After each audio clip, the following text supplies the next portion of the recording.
Hello दोस्तों, आप सभी का मेरे YouTube channel GK math by SK में स्वागत है। आज हम मध्यकालीन इतिहास शुरू करने जा रहे हैं, जिसमें अरबों द्वारा भारत पर किए गए आक्रमण के बारे में पढ़ेंगे। इस वीडियो को आप लास्ट तक देखिएगा। भारत पर अरबों का आक्रमण। पहला जो आक्रमण हुआ था भारत पर, मोहम्मद बिन कासिम के नेतृत्व में हुआ था। उस समय भारत में दाहिर का शासन था जब मोहम्मद बिन कासिम का आक्रमण भारत पे हुआ, और यह आक्रमण 712 में सिंध पर किया गया और मोहम्मद बिन कासिम के द्वारा इसे विजय भी प्राप्त किया गया। यह अरबों द्वारा भारत पर प्रथम आक्रमण था। कई बार पूछता है कि अरबों द्वारा भारत पर आक्रमण किसके नेतृत्व में किया गया, तो याद रखिएगा मोहम्मद बिन कासिम के नेतृत्व में किया गया। उस समय भारत में शासन दाहिर का था, जिस पर आक्रमण किया गया और इसमें दाहिर की हार हुई।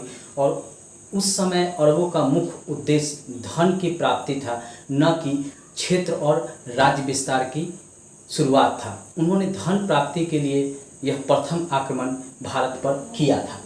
उसके बाद अल्पगीन का शासन आया। यह गजनी का संस्थापक था। कौन? अल्पगीन। हमेशा प्रश्न पूछता है कि गजनी साम्राज्य का संस्थापक कौन था, तो याद रखिएगा अल्पगीन गजनी साम्राज्य का संस्थापक था। 932 ईस्वी में इसने स्थापना किया था। इसकी राजधानी गजनी थी। इसके बाद पृथ्वीन का शासन हुआ। इसी समय भारत पर तुर्क का आक्रमण हुआ था। हमेशा प्रश्न पूछता है कि भारत पर तुर्क का आक्रमण कब हुआ था, तो पृथ्वीन के समय ही भारत पर तुर्क का आक्रमण हुआ था और पंजाब में शाही वंश के शासक जयपाल पर यह आक्रमण किया गया था। अरब इधर से आए थे। ये पाकिस्तान का क्षेत्र है। इन क्षेत्रों में उन्होंने विजय प्राप्त किया था। ये गुजरात है, ये पंजाब का क्षेत्र है। सबसे पहले यहीं पे शाही वंश के शासक जयपाल शासन करते थे। उनके क्षेत्र पर आक्रमण किया गया। इस रास्ते होते हुए यहाँ पे आक्रमण किया गया था। पहले यहाँ पे आक्रमण करने का मुख्य उद्देश्य उनका धन की ही प्राप्ति था। उसके बाद सुबुतगीन शासन बना पृथ्वीन के बाद, और यह अल्पगीन का दामाद था और उसका गुलाम था। उस समय के जो शासक थे उनके अंतर्गत गुलाम हुआ करते थे और वही बाद में उसका उत्तराधिकारी बनते थे। जैसे अल्पगीन का उत्तराधिकारी सुबुतगीन बना, यह दामाद भी था और उसका गुलाम भी था। सुबुतगीन के बाद उसका पुत्र महमूद गजनी शासक बना 998 में। हमेशा महमूद गजनी से संबंधित प्रश्न जो है इतिहास में जो भी प्रश्न डाला जाता है उसमें सबसे ज़्यादा महमूद गजनी से प्रश्न पूछा जाता है। महमूद गजनी के बारे में पूछा जाता है कि यह कब गद्दी पर बैठा, तो 998 ईस्वी में गद्दी पर बैठा। यह सुबुतगीन का पुत्र था। कभी कभी इसका पिता का भी नाम पूछा जाता है। जब 27 वर्ष की अवस्था में गद्दी पर बैठा था। कभी कभी पूछा जाता है कि किस उम्र में यह गद्दी पर बैठा था, तो 27 वर्ष की अवस्था में यह गद्दी पर बैठा था। पिता के काल में यह खुरासान का शासक था। उसके पिता गजनी के शासन थे और यह उस समय खुरासान का शासक था। पूछा जाता है कि महमूद गजनी जब गजनी का सुल्तान बना, उससे पहले वह पिता के काल में कहाँ का शासन था, तो खुरासान का शासन था। यह याद रखिएगा। बगदाद के खलीफा से इसने अपनी जो गद्दी प्राप्त किया था उसकी मान्यता पाने के लिए इसको उपाधि दिया गया था बगदाद के खलीफा के द्वारा। बगदाद के खलीफा थे अल आदिल बिल्लाह। इन्होंने महमूद गजनी को उपाधि दिया था यामीन उद दौला। कई बार प्रश्न पूछता है कि महमूद गजनी को कौन सी उपाधि दिया गया था बगदाद के खलीफा के द्वारा, तो यामीन उद दौला दिया गया था और यामीन उल मिल्ला, ये दोनों उपाधि जो है महमूद गजनी को दिया गया था। बार बार प्रश्न यह पूछा जाता है एग्जाम में।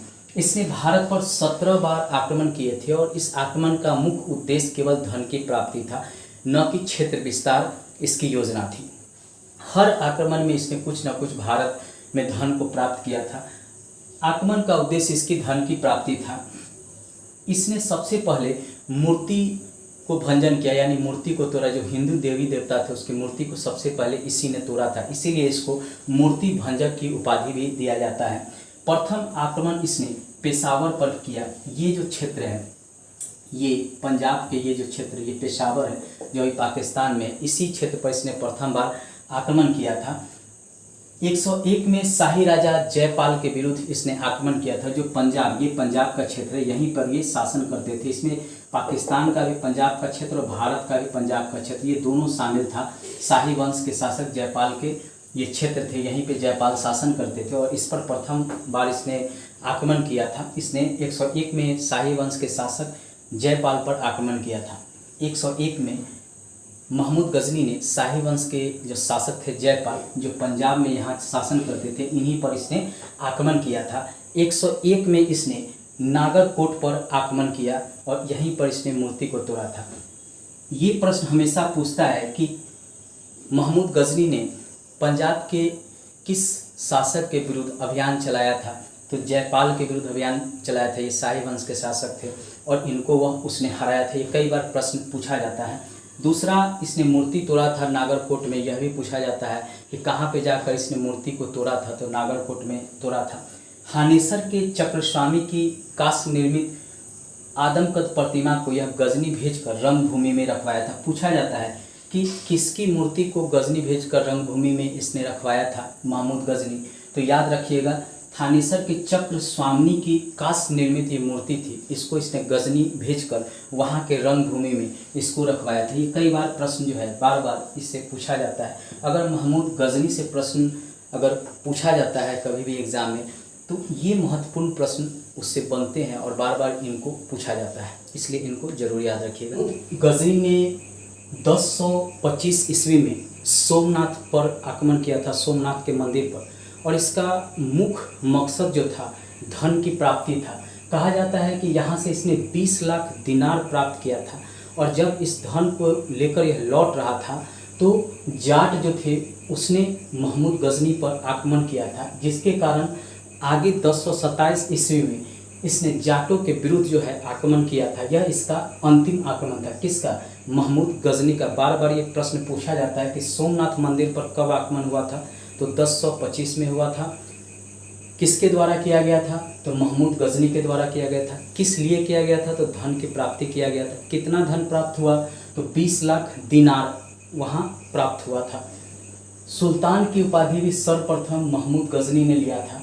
महमूद गजनवी की सेना में उच्च पद पर सेवंद राय एवं तिलक थे। मुख्य मकसद महमूद गजनी का इनका उच्च पदों पर रखने का था कि जो गुप्त जानकारी इन्हें प्राप्त होता था हिंदू शासकों के द्वारा, हिंदू शासक जो कि भारत में उस समय छोटे छोटे थे, कुछ पाकिस्तान में थे, तो इनसे यह गुप्त जानकारी होता था और इस आधार पर वह यहाँ इन क्षेत्रों पर आक्रमण करता था। 1030 ईस्वी में महमूद गजनी की मृत्यु हो गई। इसके दरबार में अल बरूनी, फिरदौसी, उतबी और फारूकी रहते थे। कई बार प्रश्न पूछता है कि किसके दरबार में अल बरूनी रहते थे या फिरदौसी रहते थे या उतबी रहते थे या फारूकी रहते थे, तो याद रखिएगा महमूद गजनी। कभी कभी महमूद गजनी और महमूद गोरी दोनों दे देता है, पूछता है कि क्या इनके दरबार में अल बरूनी रहते थे, तो याद रखिएगा कि अल बरूनी केवल महमूद गजनी के दरबार में रहते थे, गोरी के दरबार में नहीं रहते थे।